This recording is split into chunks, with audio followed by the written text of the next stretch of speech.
otherwise, we now have so-called reforms which now infringes on the Bill of Rights, then we have a crisis. But on the tips, I don't have much of tips, but I will say build your own community of people who believe in what you are fighting for. Don't be a loner when you are going online. You should have created the community first. What is your cause? Are you interested in education rights, the right to education? Then you should have a network of those who are part of it. It's easy for you to have an impact when you go online. But also, secondly, we need consistency. I have seen some people, when you go to their way and try to say, what do they really focus on? You don't seem to get it. They're all over the space. One day they're posting on, it's not bad to be posting on everything, but then you lose identity. And because of your lack of consistency, you don't have impact on duty bearers, and you don't recruit new followers to the cause that you are pursuing. But thirdly, I think most importantly is to research. I've seen people doing wonders on Twitter because they've researched. When you have your figures, when you have your statistics, whenever you post, no one can respond. You can see even the solution orders shying away to responding because they know you have said the right thing. But if you go there without proper research, you start lying, you expose yourself, and you lose the credibility. And then, obviously, I was going to say this thing. I don't know why people hate hacking so much. As part of activism, I think hacking is a sexy thing to do. Like, just imagine if you can be able to hack how maybe the computers of government and see how resources are being distributed, the kind of corruption happening behind the lines. So now they will tell you that that's criminal. But whatever I say to be criminal most of the times is just to protect those thieves from stealing. The moment then someone will tell me that Assange is a criminal, I think this is where we'll end up with. But he was not a criminal, he's just exposing what is there. And I believe hacking is a good thing to do, especially if you are exposing people who are stealing from us. Well, we're not advocating for hacking. We'll take another direction. But thanks for offering some useful tips, I think, to the young people, and yeah, to at least remain within the confines of the law. And thank you so much, everyone, for asking questions to Obed. It's always interesting having a conversation with you or hearing what's happening around your work and what Artis is doing. So thank you so much for taking time out. We appreciate it. And I hope colleagues here have taken a peek at something from our conversation. But most importantly, citizens have a right to associate and to protest. It's in the Constitution. And the same rights that are offline should also be protected online. Thank you so much.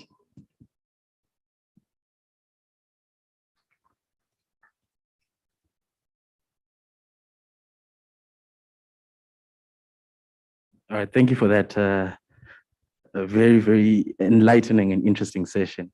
So for now, I have a few minutes for questions. If you carried a question with you from the morning session, if you have anything to ask from one of our panelists or anyone who contributed, I will be taking questions now. Any questions? You can raise your hand.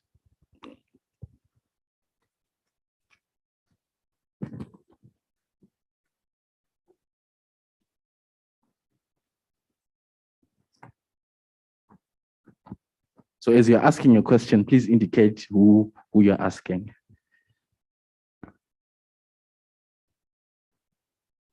Thank you so much. Quite interesting discussions today. And out of interest sake, I would like to pose my first question to Obed. In light with the laws that are being passed, the policies that are being passed in line with data protection, cyber activities in ETC, how, in your own opinion, do you think that these laws will silence the voices of the people, or these will further armor the citizens to do more activism online? Right. Then My second question goes to Commissioner Maposa.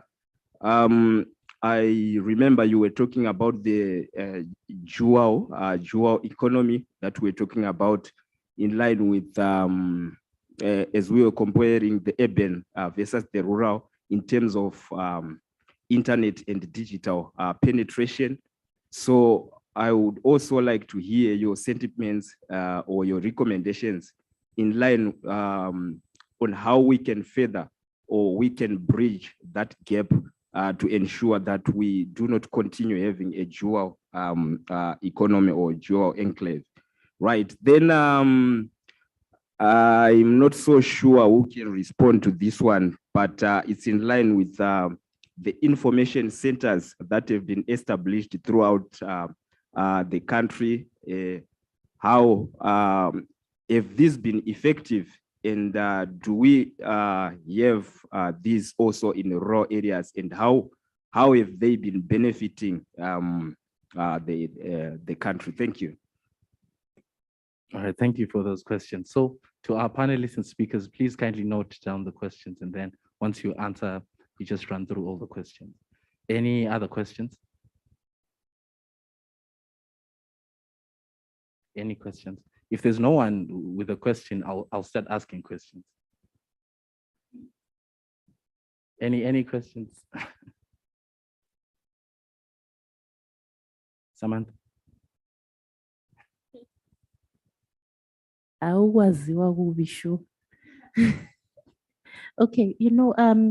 was going to ask this question in the morning, also to our Minister of Education.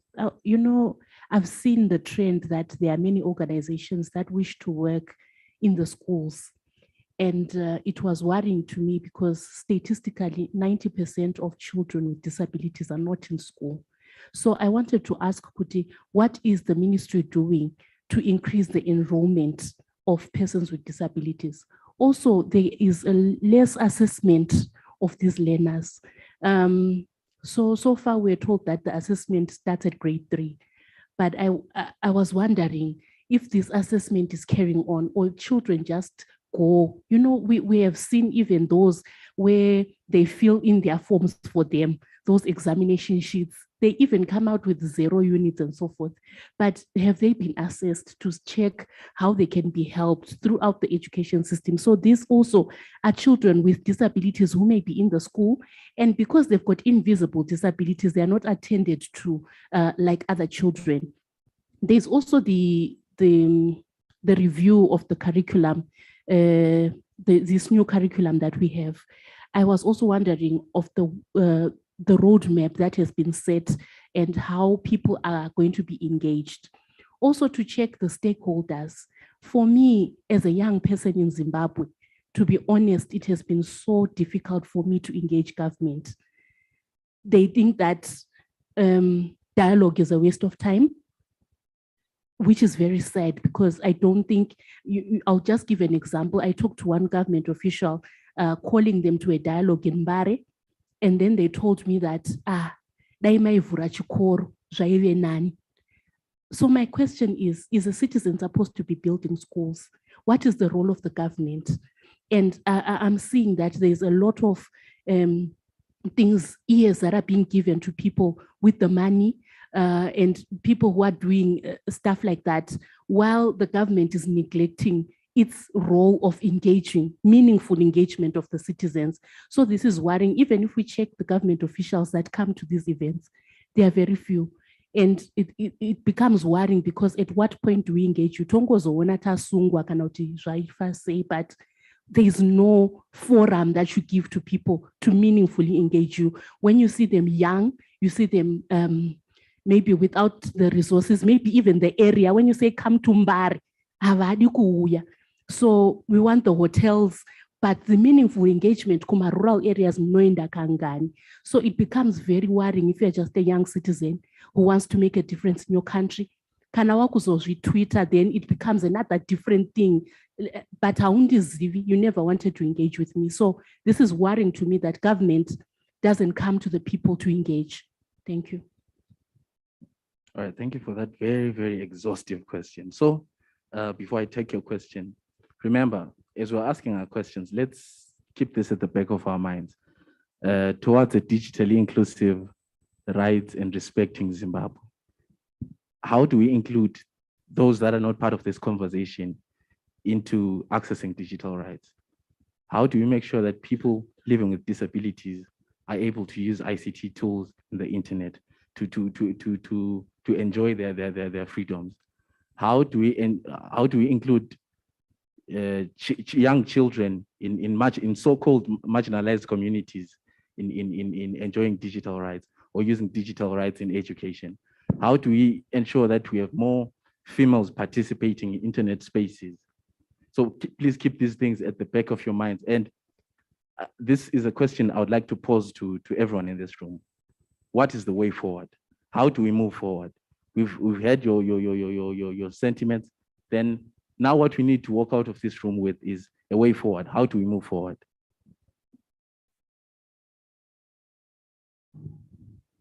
Thanks. I have a question around the digital privacy of children. Today, I learned that there's a serious shift or migration into digital learning or e-learning. And one thing that came into my mind is an issue around digital privacy. And if you check the African Charter on the rights and welfare of the child, Article 10, it clearly stipulates that children, they have also their right to privacy.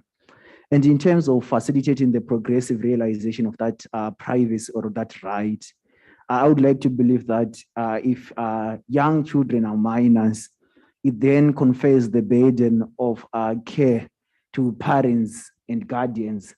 And I want to know what steps are being taken by educators, government, and all other interested stakeholders in terms of then also having on board the parents in terms of equipping them with digital tools and skills that can make sure that they effectively support children and protect them from all forms of bullying and privacy infringement that happens through digital learning. Thanks. All right, thank you. So who was that question for? For everyone, okay. So we'll just take one more question and then we'll give our panelists and speakers a chance to respond. Okay, so she wants to respond to our way forward. I'll note that down and then I'll take it. So just one more question and then we get the answers. Thank you. I'm sorry, I've got two questions for two different speakers. My name is Choniso, and my first question will go to Rufaro Mandu. I think for a number of human rights defenders, they have described the act, the Data Protection Act, as being an act that is stifling democracy in Zimbabwe, an act that is trying to make human rights defenders quiet about the issues that they advocate for. So my question is, to what extent do you think the Act strikes a balance between the protection of national security and the exercise of ordinary individuals' rights, if at all it is to attempt to strike that balance? And then the second question goes to Lynette Manzini. And this is particularly because you do most of your work on Twitter. And so this is the platform that I'm focusing on. Where do I start? Okay, so my understanding of digital inclusion from today's presentations encompassed involving equitable access to and use of information and communication technologies for participation. And my query is on participation of ordinary citizens in the discussions that take place on Twitter, for example, particularly to do with freedom of expression. There are people who tend to cyberbullying if you do not subscribe to their thoughts or their ideas. And this has also been carried out even by human rights defenders, where, for example, if you have got an opinion that is not particularly popular, you are then dismissed on maybe hygiene, for example, or how you carry yourself, and not on the facts that you're talking about, if there are at all facts. And so my question is, to the extent of freedom of expression, what do you think can be done to encompass tolerance in discussions and engagements that happen over Twitter so that we do away with cyberbullying? Thank you. All right, thank you very much. So I think we'll start with Rufaro, and then we'll move on to our other panelists. So as you're answering, just remember, just 1 minute, 2 minutes per question. All right, I'll start with the question on ethical hacking. I understand that the question was whether the Data Protection Act caters for hacking thoroughly. I hope I got that correct. Is that it?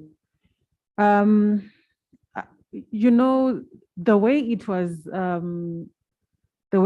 captured, the way hacking was captured in the sections 164, it looks like it is broad enough.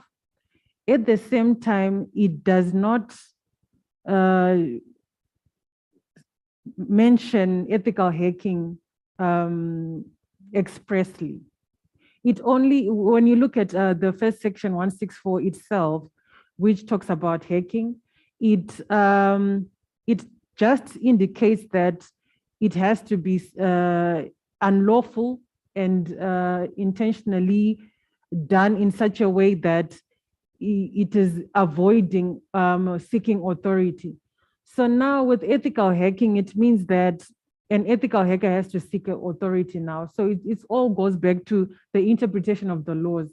Because when we look at legislation, usually it comes to life when it is enforced maybe in law or in a particular case, and then it is applied. So it's difficult for us to just say ethical hacking is not included without it having been applied, the section itself.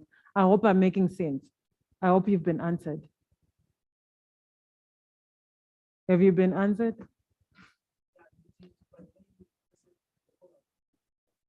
Sorry to stop you there. I'm afraid we don't have time. Oh, okay. Sorry. So for any other deliberations, we can continue on our T networking session. All right.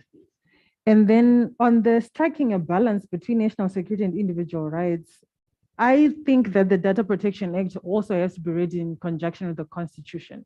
So to the extent that that balance is not done in light of the Constitution, particularly if you read section 86, subsection 2, which talks about the parameters in which limitation of human rights is supposed to be done. So if a particular section of the Data Protection Act contravenes section 86.2, then it becomes unconstitutional. So you have to always read these acts in light of what the Constitution says. All right, thank you very much, Rufaro. So we'll move on to our commissioner. Thank you. So I'm responding to a question that has been directly deposited under my purview by Titus. Is worried about the Jua enclave, where the center develops exponentially high at the expense of the periphery. The urban develops faster and competitively at the expense of the rural areas, which is a legacy that was inherited by during colonialism, and we are failing to remove it. So practical solutions for me would be, number one, to operationalize devolution, whereby the local citizens have to speak to the issues that relate to their lived experiences. No one place is the same as the other. They are not homogeneous. So aspects of Mberengwa are different from Jombe. So you need to operationalize devolution in the true spirit of it. The other thing is that rural areas are not palatable for investment because of high cost and low return character. You invest in a rural area, but you don't get incentives in terms of the bottom line or a profit. So the government has to incentivize the development of rural areas, let's say growth point status, town status, and that comes with the attracting revenue, and also the road infrastructure under the current program of road rehabilitation. There has to be a deliberate stance to make sure that the rural infrastructure is developed. And also in terms of our policies, they have to genuflect or reflect a proper stance. Some of the policies we have are very good, but they are elite. They actually disengage and demobilize the rural areas. So they have to be proper as an affirmative action. Thirdly and lastly, we have to make sure that we utilize the national budgeting processes, because a budget for a country is the language. It's actually a reflection of national priorities, a reflection of where the country is going. So national budget should reflect that asymmetry in terms of development for the rural area and the urban area. So I expect that we canvass for more funding towards the development of the rural areas so that they become attractive economic hubs for would-be investors. Thank you. Thank you very much. We'll move on to the ministry now.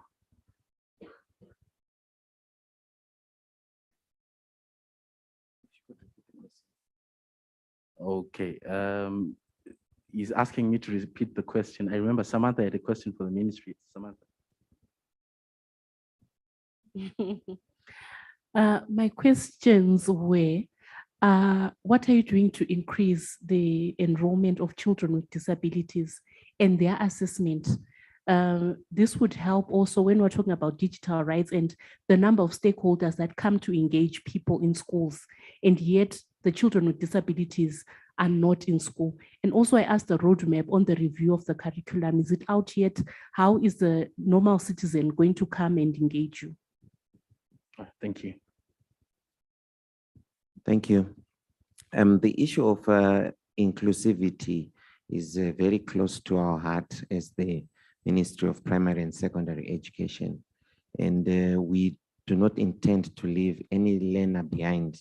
Any learner who is of primary school or secondary school going age should be afforded quality, relevant, and wholesome education, so that they develop even at their own paces and times. We have a very vibrant learner welfare, special needs and psychological services department, which is housed in all our provinces, where we have got assessors, including psychologists at the provincial level, whom we send on a monthly and weekly basis to assess within the districts which the provinces fall under the screening purposes, for screening purposes, those with the hearing impairment, those who are deaf, those who perhaps cannot even see clearly on the board. So this is a requirement that every school, particularly those in the rural and outlying areas, when we go for our monitoring visits, we instruct them that they should engage with the district office and the provincial office to call our psychologists for screening purposes in terms of hearing and in terms of sight, because there are certain learners that you may think is in the classroom and you think they can see the board, but no, they need spectacles. Perhaps they are almost going blind, and you think that learner is not good enough or is not academically gifted, but it's because they cannot see what is being written on the board. Then we've got other learners who are hard of hearing, almost deaf, and you think this learner is doesn't even understand the concepts of mathematics or chemistry, but it's because the learner is hard of hearing and is almost going deaf, but they have not been screened, and nobody has actually come through to screen them for hearing impairedness. So when you end up, when we then have devices that assist them to hear better, you see that their learning even improves. So through our provincial offices, we have got officers and psychologists who go for screening at certain schools. Regrettably, I will admit that there are certain school headmasters. We hope our good friends from the teachers' unions can also take note of this, Comrade Masarau, that please send messages to your headmasters. It's not always about the teachers' welfare. It's also about the learners' welfare, that they are able to learn, they're able to be screened there for hearing, for sight, even physical disabilities. We have to also screen them. But you get to a school in some very remote area, the head does not even know that the ministry has got a specialized department for special welfare, learner welfare, special needs and psychological services. And they've got officers and psychologists who are based at the provincial office who can even come in and provide learner support services. And the head has been there perhaps for 5 years, but they're not even aware of these issues. We were surprised. So this is where we want to partner with our teachers' unions and other partners, that please approach the ministry. We have got a lot in place to cater for all those who are excluded because of a disability. You get to certain villages, you are told that there is a learner who is 13 years old and has never been to school, but nobody has even bothered to call the ministry to make an assessment as to really, is this learner not able to go to school? So please spread the word as much as possible. This is where we come in and engage all stakeholders, parents, guardians, teachers' unions, to assist us identify some of these learners so that we can not leave them behind and bring them through to our very vibrant education system. In terms of the curriculum review, we are reviewing our curriculum starting this year. I think within the next term, we will be having various outreach programs. Please visit the nearest school to where you stay to find out on the programs and the outreach programs that we will be conducting. I will be heavily involved in that, because we need to publicize and get a lot of feedback from teachers' unions, from parents, from guardians, and including our learners, that so far, how do you see this curriculum? Do you like the colors as they are? We've already started getting some feedbacks on our platforms, because our digital platforms. But remember, we've got those who have not yet got digital platforms in outlying and rural and remote areas.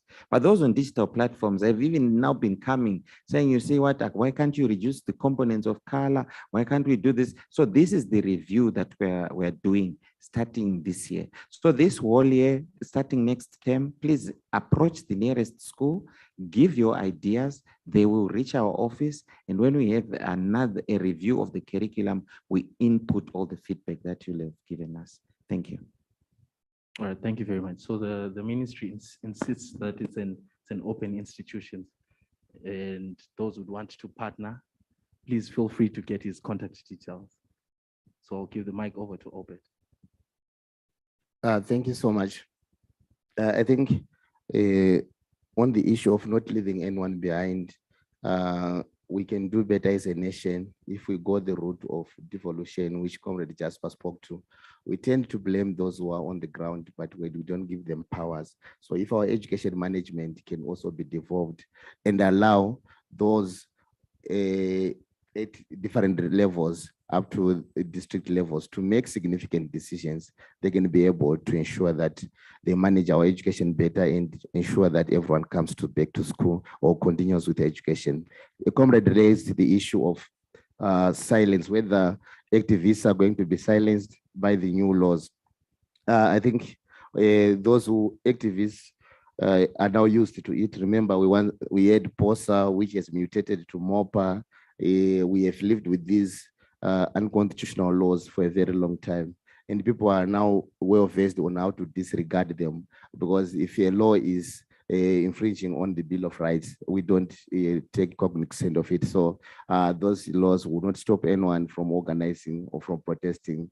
The courts then will have to deal with those issues, and the courts have to make a decision whether these laws have to be recognized, or they are declared illegal nullity since they might be ultra-vires to the constitution of the land. But also I was touched with an issue that was raised by a lady who spoke to the issue of body shaming. I've seen people who are said to be progressive on social media attacking people and they don't know Geza, I think that's backward. I think we should never claim to be progressive if we are still at the level of body shaming. I think that's kind of nonsense. I think from that one, I will applaud the lawmakers for coming up with a way of dealing with such people, and even the issues of revenge porn.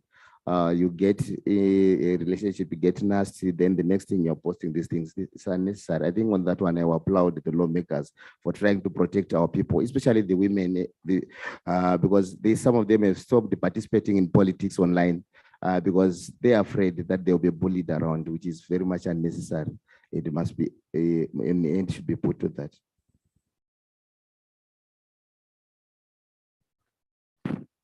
Okay, thank you very much for that. So now we'll move on to our session on the tools of impact and resources at the back. Sorry. So there's one more question before we move on to that session, and then.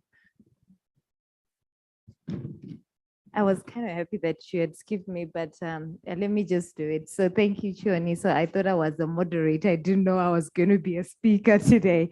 But the issue of freedom of expression is very important. People should be allowed to freely express themselves, but we also need to be responsible.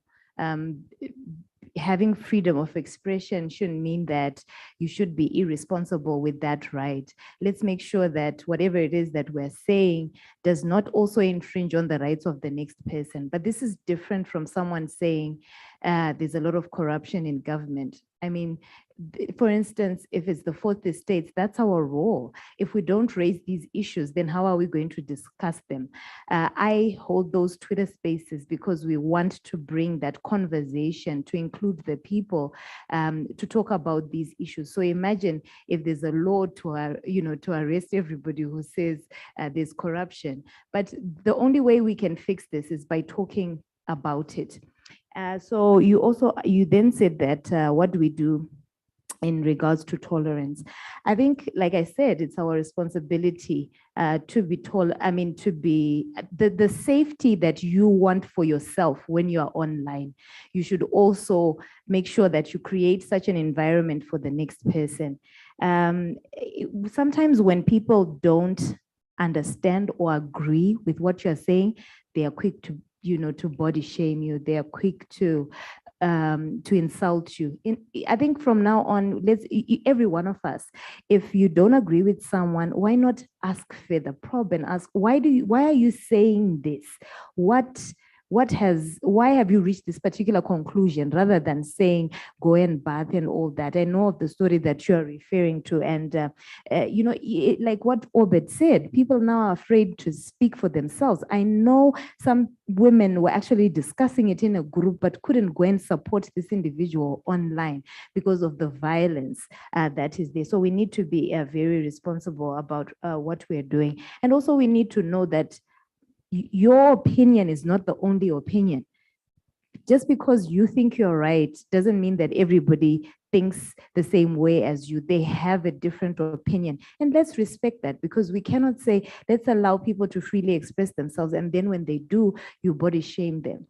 It's quite unfortunate that it's difficult, it's a difficult area to control, but maybe the law is going to help us.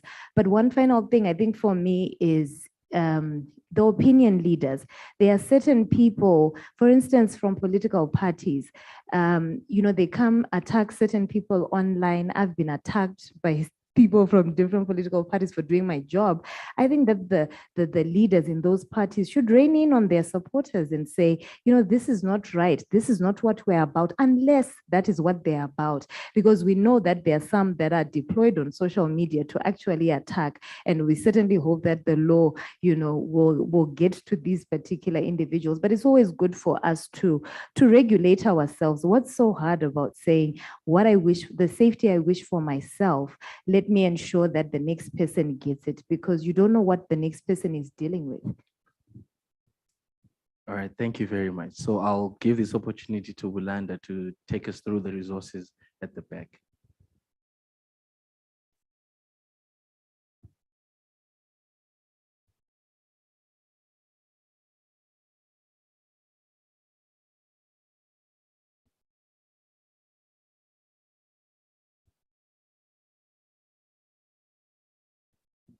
Okay, thank you very much and good afternoon once again. So as you know, Paradigm Initiative is a digital rights and inclusion advocacy organization. And one of the things that we do is that we conduct research and recently began developing what we are calling tools of impact. And I'll speak to about 2 of them and the rest we can access at the back. So the first platform that I'll speak to is known as Reporti, which is a digital rights violations reporting platform. I think throughout the conversations today, we heard a lot about some of the violations that some of our colleagues have faced firsthand, and that we also see others facing, within our work that we have been doing. So Reporti essentially is a digital rights reporting platform. And of course, as Paradigm Initiative, we believe that every African has the right to a safe online space. So Reporti enables stakeholders and the public to support a collaborative approach to ending digital rights violations on the continent. And how it works is that it's really open to the public. So every internet user can access this platform and use it to report any digital rights violations that they may face. And then on the back end, we work as an organization and of course, together with some of the partners that we worked with to develop this platform. So we help people or victims to seek justice or connect them to stakeholders that would be instrumental in providing that justice. And also just to state that all information that is submitted on this platform is treated with utmost confidentiality. So you may wonder why reporting? I think even just from the name, it's very similar to the word report. It's a Swahili word, so we really wanted something that was very simple, easygoing, and that you find in most of our dialects. So we noticed that digital rights violations are on the increase. In such forums, you hear people say, digital rights violations are on the increase. People write about it, but there was never really any, let's say, statistics, to back, or rather to give that evidence. And so together with some of the partners that we work with, we thought of developing this platform that allows one to essentially report any digital rights violation that they may be experiencing.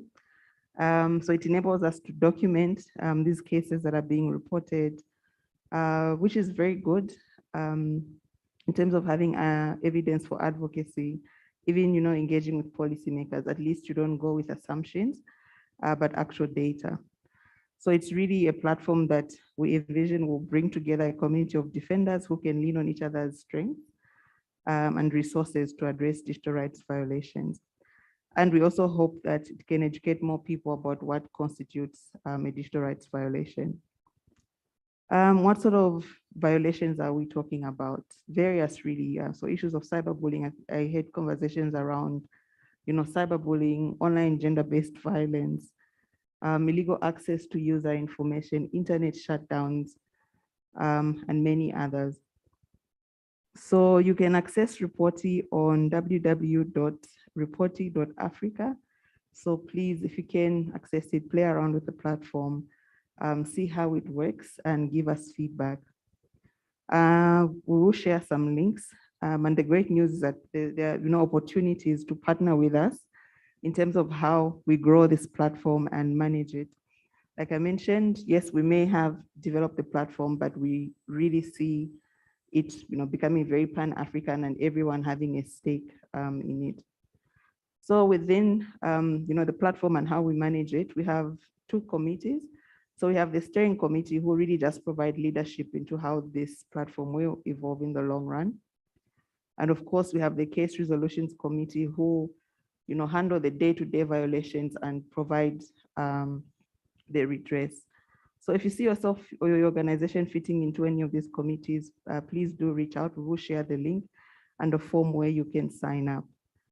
We've also made provision in severe cases, for escalation to our national human rights commissions, and of course, the Africa Commission on Human and People's Rights. So that's said about reporting. The other tool that we have developed, this is also accessible online, but you can also get a copy at the back. It's known as IETA.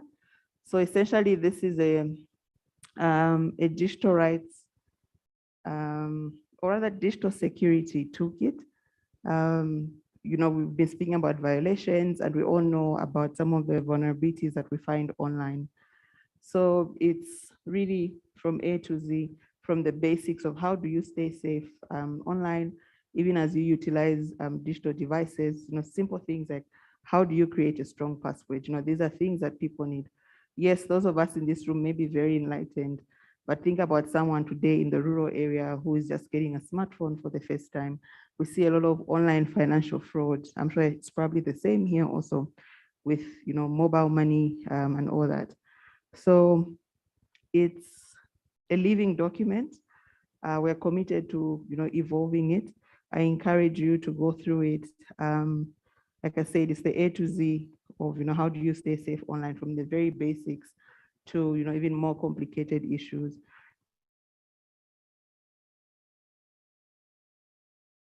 Information that comes in handy, even simple things like how do you what other example can I give? How do you understand the issues of encryption, firewalls, and many others that would be very instrumental to us as digital rights defenders and civil society actors. That said, I encourage you to pick a copy of these toolkits at the back and some of our other research products. Thank you very much. I'll now hand back to the moderator who will take us to what is next on the agenda. Thank you very much. All right, thank you. So now we'll give this opportunity to Mars for the vote of thanks. And then after that, please let's take a group photo with any of these banners. And then there's a photo booth frame outside. We can also take it and use it for photos as well. And one more reminder, for those who haven't filled in the evaluation form, please kindly fill it in. It will only take 2 to 3 minutes of your time. Thank you.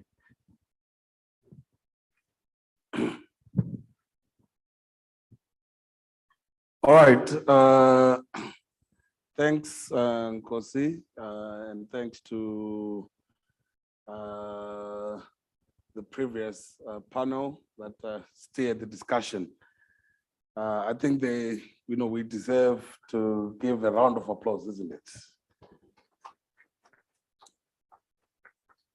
Yeah, well, colleagues, this is where we are now.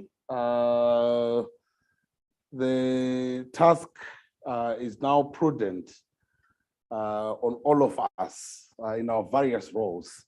I think you noticed from the morning session that we had a diverse players, diverse actors from independent commissions, government, parliament. We also had media in its various facets, mainstream, online content creators. We also did have, activists in their various forms, whether they're championing women's rights or they are championing youth, labor rights, and so forth. All of us are one way or the other affected by the internet. All of us need an inclusive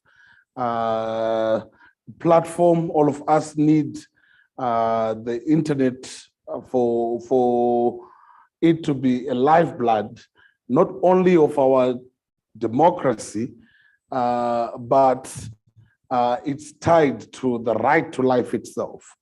So I think most of the recommendations, the investment that has been put forth by all partners to this intervention did not go to waste because all of us, as was alluded to, we have one way or the other that we can influence digital rights. We have one way or the other that we can promote inclusivity.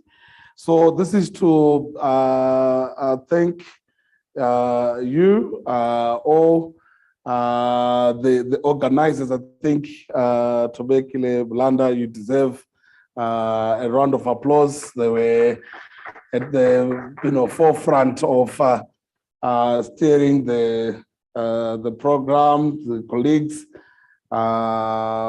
from Media Alliance, in its, I noticed their colleagues. I actually wanted to give one of my principals who is still here to share these remarks, but they still have faith that I can represent them very well. So yeah, thanks the Editors Forum, the Media Monitors that I still see here, colleagues from MISA, ZUJ, and all Media Center, the colleagues that have made time.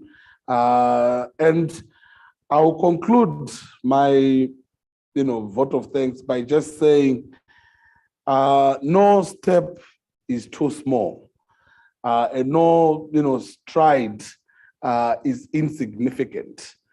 I think a lot of time we undermine the role of these spaces and the role of engagement.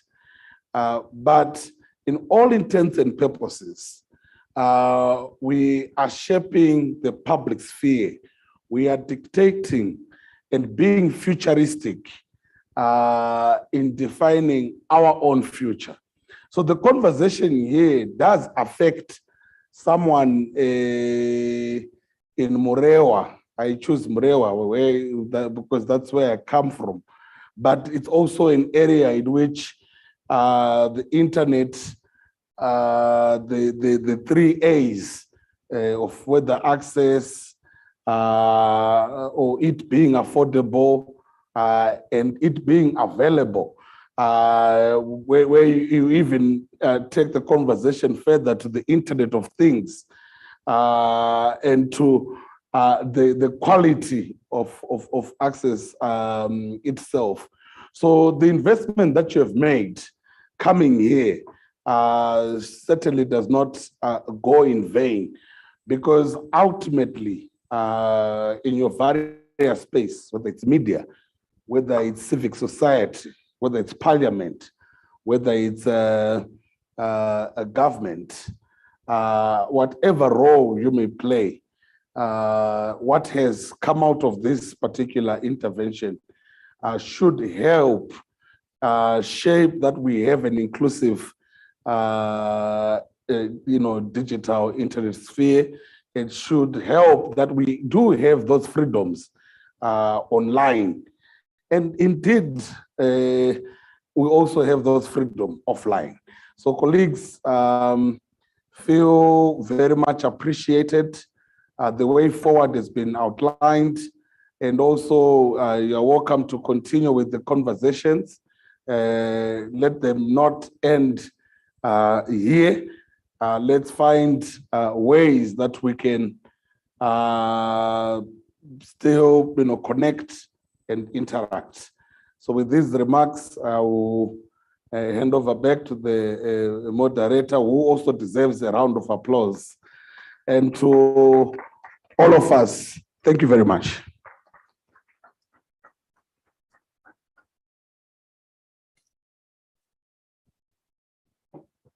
All right, thank you. So I think one more round of applause, please. Yes, that's yours. For today, we're done. Feel free to take pictures. Yeah, we'll move the podium to a higher stage so that you can take pictures, and then I'll bring in the photo booth frame as well. Thank you very much. let's interact.